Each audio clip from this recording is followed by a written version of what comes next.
Hello friends, வணக்கம். ஒரு அன்பர் கேள்வி கேட்டிருக்காரு. ரொம்ப அருமையான கேள்வி. அது ரொம்ப குழப்பமான கேள்வியும் கூட. ஆனாலும் அதுக்கு பதில் சொல்லியே ஆகணும் அப்டின்னும் எனக்கு தோணுச்சு. ஒரு பெண் குணமான பெண் அப்டின்னு எப்படி கண்டுபிடிக்கிறது? பெண் பார்க்கும்போது எல்லாரும் நல்ல பொண்ணு மாதிரி தான் தெரியிறாங்க. நான் அப்படி இப்படின்னு தான் பொய்லாம் சொல்லுவாங்க. ஆண்களும் அப்படிதான். மாப்பிள நல்ல மாப்பிள தான் அப்படின்னு நெனச்சு தான் திருமணம் பண்றோம். பொண்ணும் நல்ல பொண்ணுன்னு நெனச்சு தான் திருமணம் பண்றோம். ஆனா அவங்க நல்லவங்கன்றது நல்லவங்களா, கெட்டவங்களா அப்படின்றது ஆஃப்டர் மேரேஜுக்கு அப்புறம் எப்படினாலும் மாறிடுறாங்க. அத எப்படி மேரேஜுக்கு முன்னாடியே தெரிஞ்சுக்க முடியும்?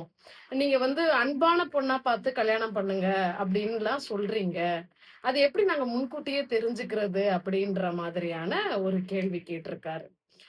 இந்த இடத்துல ஃபர்ஸ்ட் விஷயம் நான் ஆல்ரெடியே ஒரு வீடியோல நான் சொல்லியிருக்கேன்.